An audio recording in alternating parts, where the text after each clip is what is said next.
खबर आपको दें कि कराची में खवातीन डाकुओं का आसान हदफ बन गई हैं। अंचोली में खातून से पर्स छीनने की वारदात की सीसीटीवी फुटेज मंजर-ए-आम पर आ गई।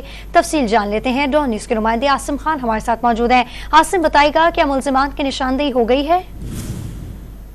यह कराची में खवातीन भी अब डाकुओं का जो है आसान हदफ नजर आती हैं। अंचोली में गुज़िश्ता रोज हुई वारदात की सीसीटीवी फुटेज डॉन न्यूज को मौसूल हुई है, जिसमें देखा जा सकता है कि तन्हा मोटरसाइकिल सवार डाकू है, जिसने बाकायदा प्लानिंग से जो है एक गली से आती खातून को पहले अपनी बाइक लगाकर रोका और फिर उसे पिस्टल दिखाकर उसका पर्स छीनकर जो है बासानी फरार हो गया। और इस दौरान मुलजिम ने जो है बासानी जो है उसकी जो है रेकी भी की है और उसके बाद खातून का पर्स छीन कर फरार हो गया है। सीसीटीवी फुटेज में मुलजिम का चेहरा भी वाज़ेह तौर पर देखा जा सकता है, जबकि बाइक भी इसकी क्लियर तौर पर देखी जा सकती है। ताहम पुलिस अब तक मुलजिम को गिरफ्तार नहीं कर सकी और इलाके में जो है इस हवाले से खौफ रास पाया जाता है, क्योंकि लोगों का यही कहना है कि अब खवातीन भी जो है घरों से और घरों के बाहर महफूज नहीं है। बहुत शुक्रिया आपका आसिम खान।